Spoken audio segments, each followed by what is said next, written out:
எப்பயுமே நம்ம ரொம்ப பாசிட்டிவாக இருக்கிறதுக்கு என்ன சிஸ்டர் பண்ணணும்னு நிறைய பேர் என்கிட்ட கேட்டிருக்கீங்க. எனக்கு தெரிஞ்ச இந்த விஷயத்த நான் உங்களுக்கு சொல்கிறேன். எப்பயுமே லேடீஸ் வந்து நம்ம கண்ணாடி வளையல் போட்டிருக்கிறது ரொம்ப ரொம்ப நல்லது. அது நம்மளுடைய மென்டல் ஸ்ட்ரென்த்துக்கும் நல்லது. அதே நேரத்தில் சில சாங்கியெல்லாம் சொல்லுவாங்கல்ல, வீட்டில் இருக்கிற பொண்ணு வந்து பச்சை கலர்லேயும் மஞ்சள் கலர்லேயோ இல்லை சிகப்பு கலர்லேயோ கண்ணாடி வளையல் போட்டுகிட்டே இருந்தோம்னா வீட்டில் இருக்கக்கூடிய அந்த தனதானியம் வகைகளுக்கு எல்லாமே நல்லது. நிறைய வந்து நம்மக்கிட்ட பணம் புழக்கம் அதிகரிக்கும் அந்த மாதிரிலாம் சொல்லுவாங்க.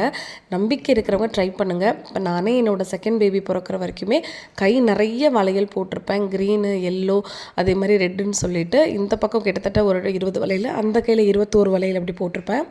ஆனால் 2வது குழந்தை பிறந்ததுக்கப்புறம் 2 பேர்த்தையுமே வச்சு சமாளிக்கும் போது அந்த கையில் நிறைய வளையல் போடுற பழக்கமே எனக்கு போயிடுச்சு.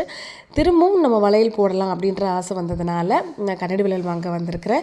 ஸோ ரெயின்போ வளையல் தான் சரி வாங்கலாம், இது கொஞ்சம் டிஃப்ரெண்ட்டாக இருக்குமேன்னு சொல்லிட்டு ரெட் கலரில் ஒரு செட்டும் அதே மாதிரி க்ரீன் கலரில் ஒரு செட்டும் வாங்கியிருக்கேன்.